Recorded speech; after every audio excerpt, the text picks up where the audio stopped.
Šta od treba razvijati u fudbalu? Sve. Znači, treba razvijati u fudbalu sve, jer je fudbal sva ova tri.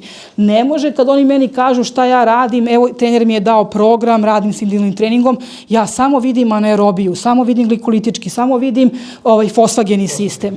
Znači, ne vidim ništa drugo. A gde je baza? Zašto ti u pripremnom periodu u pauzi se nisi odmorio i održavao? Znači, ti trebaš da radiš na ovome. U pripremnom, znači, imaš oporavak, pa ti daju nešto da radiš, ti trebaš da održavaš ovo i da radiš na ovome. I kako se približavaju, da kažemo, pripreme, prozivka, da podižeš ovu bazu ovde. I onda kad krenu pripreme, ti maltene možeš još malo napraviš jednu nedelju bazu ekipno i onda krećeš sa ovim. Znači, a ti radiš čak i kad je vreme oporavka, kad trebaš da izbaciš te laktate iz sebe i sportista treba da se oporavi, ti i u tom oporavku i kao održavaš nešto, održavaš opet sa anaerobijom. Znači, umesto da održavaš, znači i sa VO2 max. Tako je.